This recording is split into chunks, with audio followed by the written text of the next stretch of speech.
I receive all these seed catalogues in the post, you know. So often I see new varieties I want to try, but then, by the time planting season arrives, I find I have more seeds than I do room to plant. It's a conundrum, really. But I can't seem to stop buying and saving more seeds.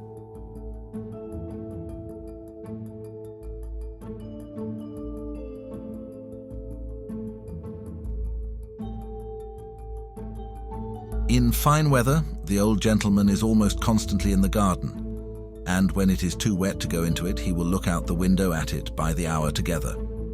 He has always something to do there, and you will see him digging and sweeping and cutting and planting with manifest delight.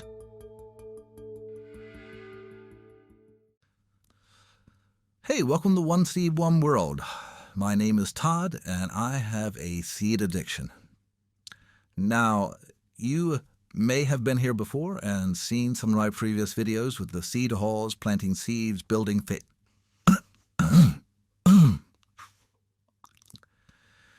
Guys, you know I don't have a English accent. I'm just goofing off here. So, welcome back to One Seed, One World.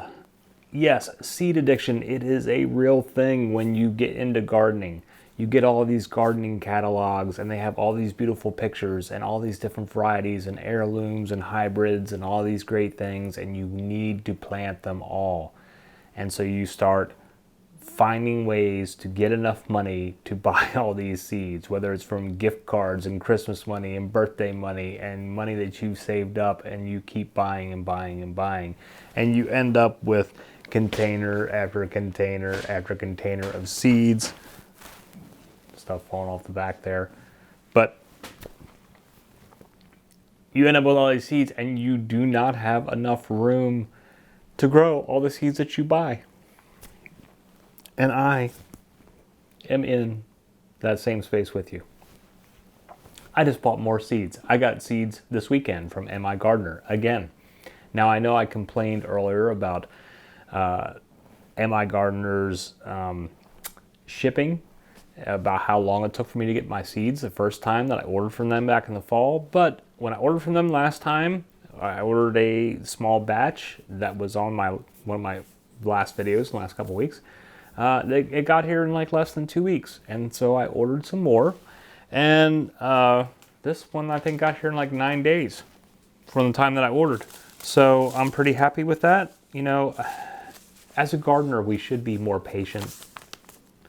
But when you look at those catalogs and then you order your seeds, you want them right now. And so I need to work on my patience. And especially because there are other companies out there that will get them to your seeds to you pretty quick. So when I ordered from MI Gardener originally, I was a little upset on how long they took to get here. But maybe it was just a bad time of year. Maybe it was just a bad week or something. But my last 2 orders have got here fairly quickly as seeds go. And so, I mean, 9 days to get your seeds, that's pretty fantastic. So I did order a new batch of a few things because I can't stop buying seeds. Do you have a problem buying seeds? Because I have a problem buying seeds. I can't seem to stop buying seeds. And I've got seeds going back. I mean, I actually have stuff in here from like 9-10 years ago. But I also, I need to go through and organize. There's also an organizational problem. Besides the seed addiction problem, there's an organizational problem. These all used to be marked alphabetical order by year. We even had them divided by herbs and flowers and then vegetables. Initially, Mitzi went through and did all that. And then over the last couple of years, then I would add a new one and put all the seeds and put them in alphabetical order from there. The problem is I'll go digging through and looking for something, and I'll take like 3 or 4 of these containers out to the garden with me, and I'm rummaging around, and I'll stick stuff in boxes where they don't belong. Like one of these I think is like, it says 2019, but I just went and looked and I found seeds in it that I bought in 2022. So there's stuff all mixed here together. So I need to get in and start reorganizing the seeds, because besides these 6 containers that I've got going on. I've got, you know, my big envelope of stuff that I ordered from Baker Creek this year.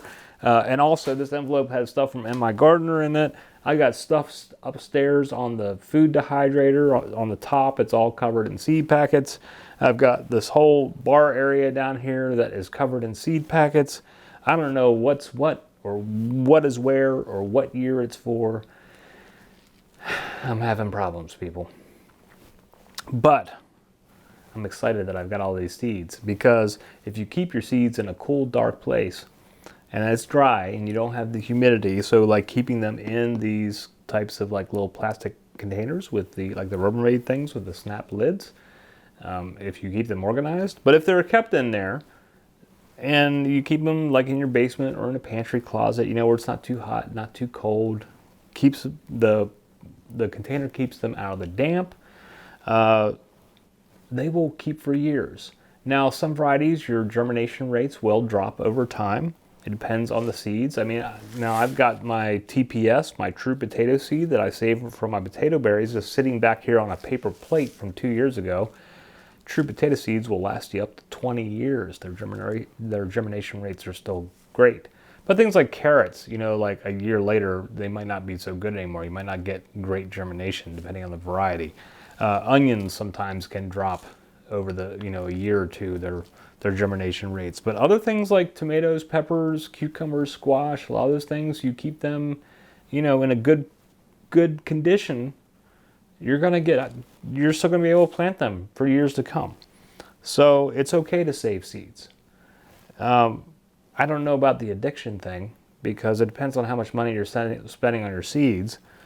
You know, I've had some years where I was better off financially, where I was spending $400 or $500 on seeds, and a lot of them are still here, not planted yet, because I got really excited when I looked at the catalogs. You know, you get the Baker Creek, the Territorial Seed Company, the Gurney's, the Totally Tomatoes, the Eden Brothers, the Stark Brothers, you know, all these different seed companies. These are all ones that I've got stuff from over the years. And you'll get emails or catalogs from them, and then you're just like, oh, well, hey, what's this new variety? Or hey, what's this? Or hey, what's that? Or man, I haven't planted this one before. Let me try this. Or I saw a video on this. I'm going to buy this one. And we don't have space. We don't have that kind of space to plant that many seeds. You know, we're backyard gardeners here. We're going to put all this stuff. We're going to fit it. But, you know, anyway, so I've got some more radish. Now, radish is something, it's okay to buy extra seeds from, because they grow really fast and you pull them and then they're done and you can succession plant them. So you can use up quite a few packets of radish seeds in a year if you are a radish eater. Is that like it seems like it'd almost be like a put down. Hey, you radish eater.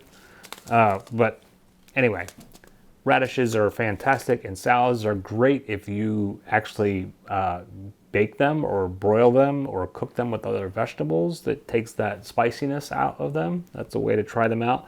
Pickled, they're really good. They smell like feet when they're pickled, but they're really tasty. So, like on burgers and as a side, pickled radishes is really good. Anyway, I got another variety of radish. This is Sparkler White Tip. I can get that to come out with the camera. There we go. I got some more Chioggia. I don't know how to pronounce this, but that's those pretty beets. And I've planted these in the past, had great success with these in the past, and I'm going to start some of these either today or tomorrow in the basement, get them up into like seedling size, and then I'll transplant them outside. A lot of root vegetables don't do well with, you know, starting inside and transplanting. Like carrots might not be the best for that, but things like beets and turnips do fantastic to start them early inside and then transplant them outside. One of my best beet crops was last year, and I started all my beets inside here in the basement. So something to keep in mind. I got some mixed salad greens. This is called salad bowl, so it's like a whole mix of different types of salad greens. Is that coming up on the camera?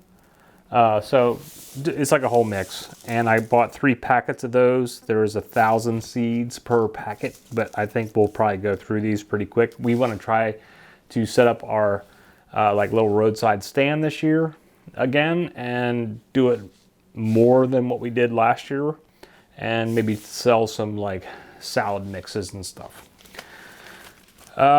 This one is this. I keep buying these things I can't pronounce. Episode. I'm sure there's probably. I'm probably putting the wrong emphasis, or putting the emphasis on the wrong syllable.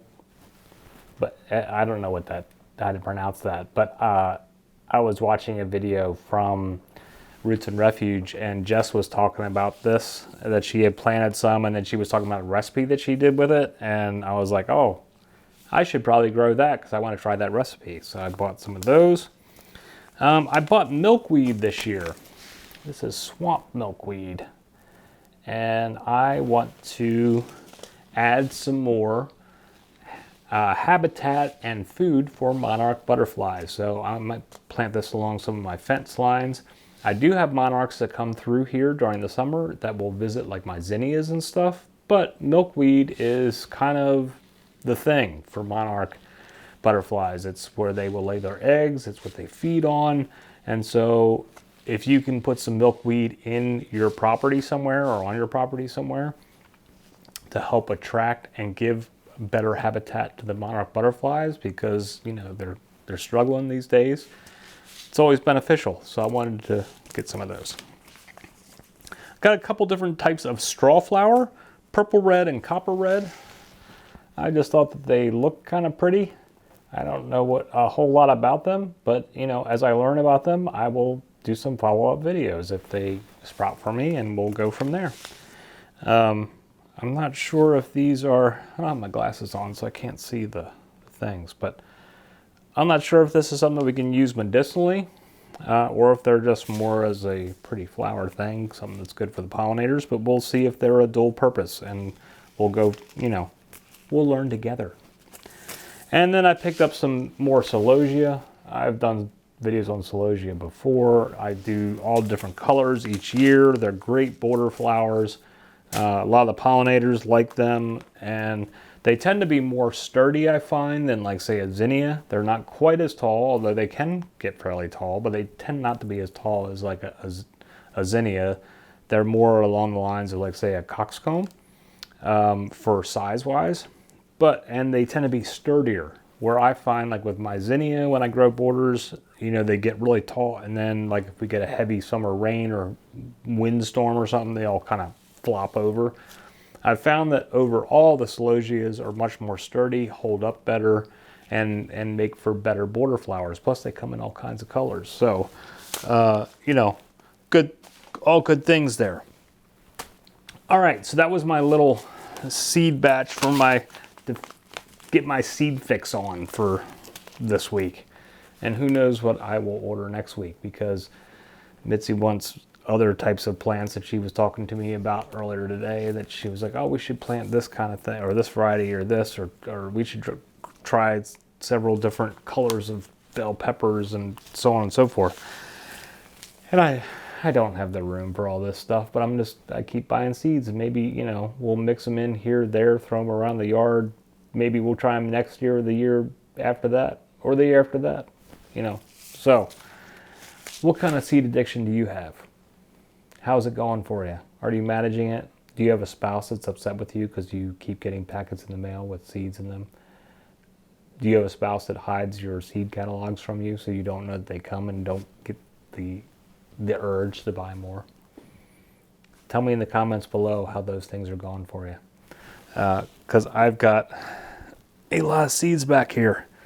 And so I was going to do it today, but it's starting to get late. I need to go put the chickens away, and I still got to edit this video. So I think tomorrow, maybe on my lunch break from work, I'll come down and I'm going to plant some beets and some peppers and get those started. And then by next weekend, I'll be starting my tomatoes, eggplants, and flowers, and probably other things. Because, you know, we're coming into, I mean, by next weekend, we'll be halfway through March already. So Definitely for me here in Zone 7A, I need to start getting the rest of the stuff started in the basement for things that I'm planting inside versus things that I'm planting outside.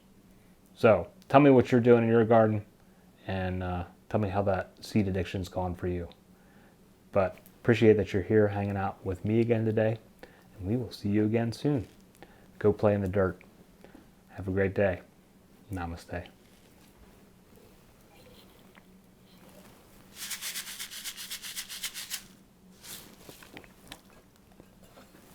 This is like the Pied Piper sound for gardeners. Got some seeds. You guys want some seeds?